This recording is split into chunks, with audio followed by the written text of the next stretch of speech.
Selamat malam ibu-ibu semuanya. Mari bersama kita akan masuk di dalam doa, mempersiapkan diri kita untuk kita boleh belajar firman-Nya. Bapa yang di sorga, kami bersyukur menyerahkan untuk hari ini. Kiranya Engkau yang menuntun setiap kami, memimpin setiap kami untuk kami boleh bersama-sama belajar firman-Mu. Tolonglah setiap kami Tuhan yang lemah, terbatas dan berdosa ini, kiranya Engkau yang menolong kami. Berikan kuasa Roh Kudus-Mu bagi saya yang menyampaikan, juga jemaat-jemaat yang mendengarkan. Berikan kami semua kesetiaan, kemampuan untuk melakukan dalam kehidupan kami. Dalam nama Tuhan Yesus kami berdoa dan mengucap syukur. Amin. Mari saudara sekalian, malam hari ini kita akan belajar dari perumpamaan Tuhan Yesus. Kali ini kita akan melihat perumpamaan Tuhan Yesus, yaitu orang Samaria yang murah hati. Mari kita melihat Lukas pasal 10 ayat 25 sampai 37. Lukas pasal 10 ayat 25 sampai ayat yang ke-37. Kalau sudah menemukan, mari kita baca ayat-ayat ini. Saya akan baca beberapa ayat terlebih dahulu, nanti di tengah-tengah kita akan melanjutkan lagi beberapa ayat sampai ayat yang ke-37. Mari saudara kita melihat Lukas pasal 10. Saya membacakan dulu ayat yang ke-25 sampai 29 terlebih dahulu. Ayat 25 sampai 29 bunyinya demikian. Pada suatu kali berdirilah seorang ahli Taurat untuk mencoba Yesus, katanya, "Guru, apa yang harus kuperbuat untuk memperoleh hidup yang kekal?" Jawab Yesus kepadanya, "Apa yang tertulis dalam hukum Taurat? Apa yang kau baca di sana?" Jawab orang itu, "Kasihilah Tuhan Allahmu dengan segenap hatimu dan dengan segenap jiwamu dan dengan segenap kekuatanmu dan dengan segenap akal budimu. Dan kasihilah sesamamu manusia seperti dirimu sendiri." Kata Yesus kepadanya, "Jawabmu itu benar. Perbuatlah demikian, maka engkau akan hidup." Tetapi untuk membenarkan dirinya, orang itu berkata kepada Yesus, "Dan siapakah sesamaku manusia?" Saya ulangi ayat 29. Tetapi untuk membenarkan dirinya, orang itu berkata kepada Yesus, "Dan siapakah sesamaku manusia?" Amin. Demikianlah firman Tuhan. Saudara, suatu kali ada sebuah keributan yang cukup besar di dalam sebuah gereja. Di masa-masa pandemi ini, banyak orang mengalami kesusahan, tetapi hal itu diperparah dengan ada sebuah keadaan, yaitu ada sebuah konflik ataupun juga perdebatan antara dua kubu majelis. Wow, perdebatan atau persoalan macam apa yang dialami oleh suatu gereja tersebut? Nah, saudara sekalian, di dalam masa pandemi ini, kubu yang pertama di dalam majelis sebuah gereja tersebut mengusulkan untuk bisa mengadakan bakti sosial supaya gereja dapat menjadi berkat untuk lingkungan sekitar gereja. Tetapi kubu kedua ketika mendengar ide atau hal itu dikemukakan, beberapa orang dari kubu yang kedua dari majelis tersebut langsung menyuarakan ketidaksetujuan dari ide dan juga rencana dari majelis yang kubu yang pertama ini. Mereka berpendapat bahwa ngapain di tengah-tengah masa sulit begini, gereja juga sulit, ngapain harus membuang uang untuk memberikan bantuan sosial atau bantuan sembako bagi orang-orang di sekitar gereja. Ngapain? Coba lihat tuh kas majelis minus atau tidak selama beberapa bulan ini. Jadi saudara, kubu yang kedua yang tidak setuju beralasan, berpendapat bahwa coba lihat kas majelis tersebut selama beberapa bulan ini surplus atau defisit. Dan memang kenyataannya gereja tersebut sedang mengalami defisit dalam beberapa bulan ini. Nah, saudara sekalian, ketika dilanjutkan perdebatan itu, sudahlah, tetap kita ini sebagai gereja, kita tetap harus bantu sesama. Sementara kubu yang kedua lagi lebih ngotot lagi, saudara. Karena apa? Dia tetap tidak terima kalau gereja yang sudah sangat kesusahan dan juga kesulitan tetap harus mengeluarkan uang lagi untuk membantu orang-orang di sekitar gereja. Saudara, beberapa minggu kemudian kedua kubu ini saling bertolak belakang dan saling keras terus-menerus. Nah, saudara, tiba akhirnya karena tidak bisa diselesaikan secara damai, akhirnya gereja ini teleponlah ke seorang hamba Tuhan yang lebih senior supaya hamba Tuhan ini diharapkan dapat memenengahi permasalahan dan juga persoalan ini.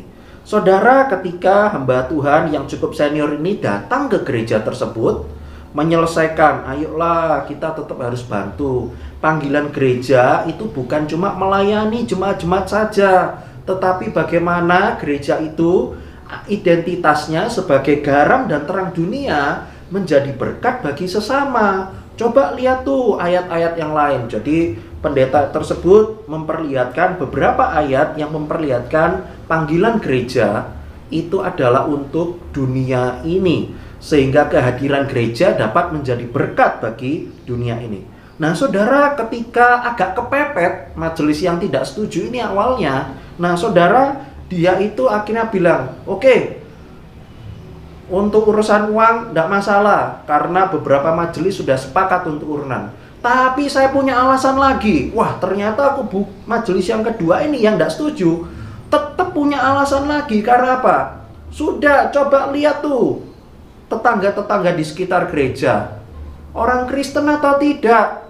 Orang yang percaya atau tidak? Mereka loh kalau tiap minggu tidak ibadah kok ke gereja kita. Ngapain harus dibantu?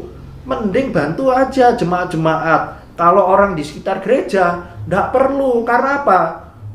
Loh, beda iman kok, beda agama, beda ajaran. Ngapain harus tetap dibantu? Nah, saudara sekalian, mungkin kita mendapati pemikiran-pemikiran semacam ini sering kali kita dapati ketika kita hidup di dunia ini.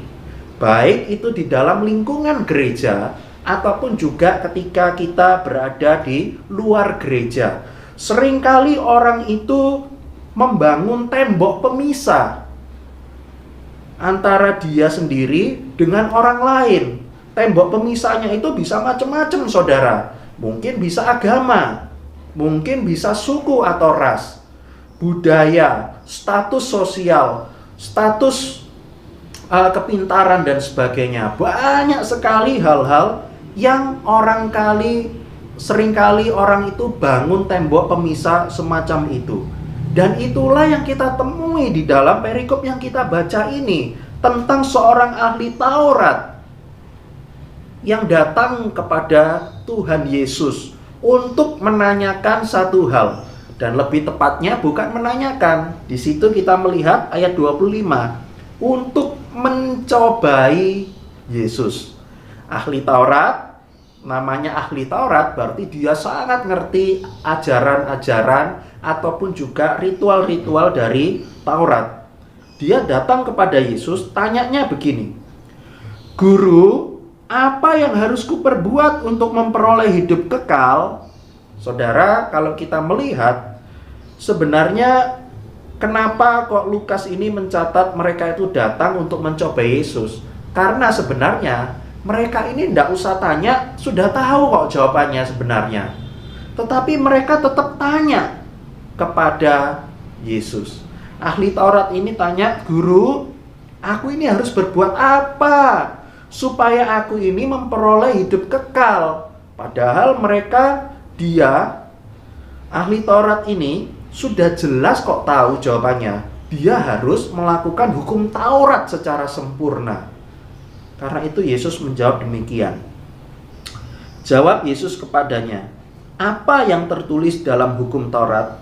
Apa yang kau baca di sana? Nah, saudara, Yesus ditanya sesuatu, Yesus balas dengan pertanyaan lagi. Supaya apa? Supaya ahli Taurat ini tahu bahwa dia sendiri itu sebenarnya datang untuk mencobai Tuhan Yesus. Yesus tahu akan hal itu, maka dia tanya kepada ahli Taurat tersebut. Karena apa? Sebenarnya Yesus pun juga tahu kok, bahwa ahli Taurat ini tahu jawabannya. Jawabannya itu terkandung langsung di dalam hukum Taurat yang dia pelajari. Jawab orang itu, ayat 27. Dia ternyata tahu jawabannya. Singkatnya adalah, kasihilah Tuhan Allahmu dan kasihilah sesamamu. Maka Yesus mengatakan, lah itu kan kamu tahu.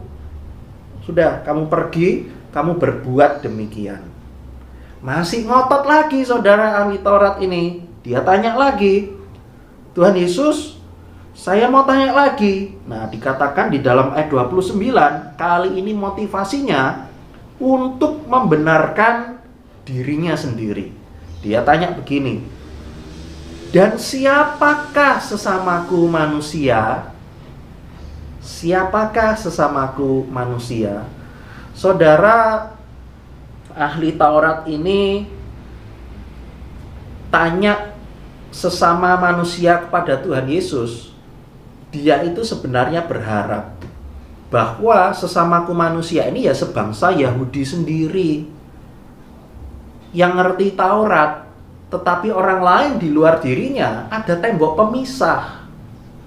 Mereka bukan sesamaku manusia. Nah saudara, apa jawab Tuhan Yesus? Ternyata Tuhan Yesus menjawabnya dengan sebuah perumpamaan. Dikatakan begini dalam ayat 30. Jawab Yesus, adalah seorang yang turun dari Yerusalem ke Yeriko. Ia jatuh ke tangan penyamun-penyamun yang bukan saja merampok habis-habisan, tetapi yang juga memukulnya, dan yang sesudah itu pergi meninggalkannya setengah mati. Ada seorang yang dari Yerusalem menuju ke Yeriko. Di dalam sebuah perjalanan tersebut dikatakan dia dirampok oleh seorang penyamun. Bahkan dikatakan perampok itu merampoknya habis-habisan. Kita bayangkan, merampok habis-habisan itu seperti apa ya? Nah saudara, saya mau tanya, pernah tidak ibu-ibu dirampok atau dicopet seseorang ketika di tempat umum mungkin? Dirampok atau dicopet? Saya pun pernah. Tetapi pertanyaannya, apakah ketika kita dirampok atau dicopet sampai habis? Saya yakin enggak kok. Masih ada harta benda kita yang tidak diambil oleh perampok tersebut. Tetapi yang dikatakan di sini, bahkan kalau kita melihat membandingkan dengan Alkitab terjemahan bahasa Inggris, merampoknya habis-habisan itu sampai sak baju-bajunya itu diambil oleh perampok tersebut. Jadi pada zaman itu biasanya jubah itu ada 2 lapis. Nah, bajunya itu lapisan luar diambil oleh perampok tersebut. Dan maka dikatakan habis-habisan. Bahkan dikatakan bukan cuma dirampok, digepui juga. Sampai dikatakan setengah mati. Nah saudara, di dalam situasi tersebut Yesus melanjutkan di dalam ayat 31. Kebetulan ada seorang imam turun melalui jalan itu. Dikatakan ya, ada seorang imam turun dari jalan itu. Ia melihat orang itu, tetapi ia melewatinya dari seberang jalan. Saudara, ketika Tuhan Yesus mengucapkan kalimat yang pertama, saya yakin ahli Taurat ini ketika mendengarkan ada seorang imam yang turun ke jalan itu, saya yakin pasti ahli Taurat tersebut menebak bahwa pasti imam ini yang akan nolong. Pastilah nolong. Tapi ternyata tidak. Dikatakan imam tersebut cuma lihat orang itu, lalu dilewati saja di seberang jalan. Lalu yang kedua, ayat 32. Demikian juga seorang Lewi datang ke tempat itu. Ketika ia melihat orang itu, ia melewatinya dari seberang jalan. Saudara, tadi imam, sekarang orang Lewi. Mereka berdua itu sama-sama adalah pemimpin umat. Kalau imam, itu biasanya mereka memimpin di dalam upacara korban.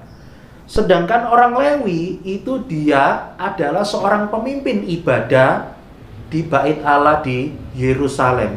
Saudara, seharusnya mereka itu adalah seorang pemimpin agama. Mereka ketika melewati orang itu bukan cuma lihat saja, tapi harusnya idealnya menolong kan. Tetapi dikatakan dua-duanya cuma lihat lalu melewatinya, sudah biarkan. Bahkan dikatakan dari seberang jalan. Artinya apa? Agak menjauh, agak menjaga jarak dari orang yang dirampok tersebut. Saudara, mungkin kita seringkali alasannya itu bilang, oh iyalah, mungkin imam itu kan lagi buru-buru untuk memimpin ibadah, memimpin upacara korban. Lalu orang Lewi, ya mungkin tidak ada waktu juga untuk nolong orang itu, dia harus memimpin ibadah. Sedangkan imam jangan sampai menolong orang itu. Bisa jadi kalau nolong orang itu terlambat, atau bisa dikatakan kalau orang tersebut mati kan jadi najis. Nah saudara, sebenarnya alasan ini kurang tepat. Karena apa? Dikatakan dia itu dari Yerusalem ke Yeriko. Artinya apa? Mereka sudah selesai beribadah. Bahkan ada seorang pengkhotbah itu yang bilang, wah mereka ini mungkin tidak menolong. Karena apa? Dikira orang itu sudah mati. Saudara, kita perlu baca secara teliti ayat yang ke-30. Alkitab mengatakan orang tersebut tidak mati, tetapi setengah mati. Karena itu saudara, mau tidak mau, imam dan orang Lewi ini betul-betul tidak menunjukkan kepeduliannya.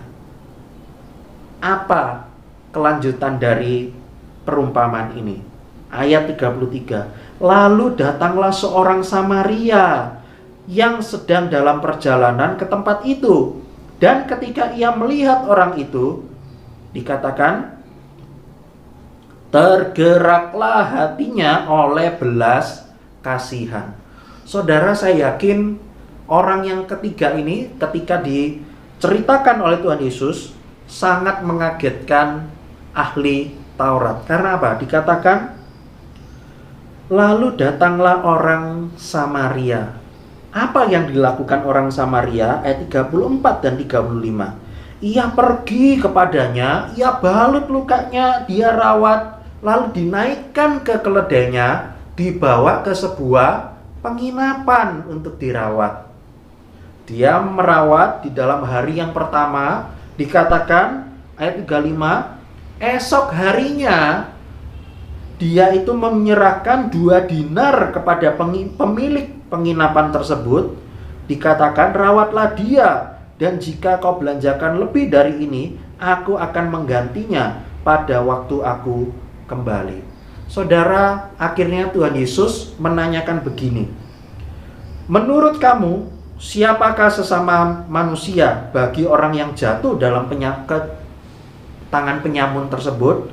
Ahli Taurat itu jawab, orang yang telah menunjukkan belas kasihan kepadanya. Saudara, ahli Taurat ini lagi-lagi menjawab Tuhan Yesus tidak secara langsung. Oh, orang Samaria, kan itu kan lebih jelas, lebih singkat, padat, dan jelas.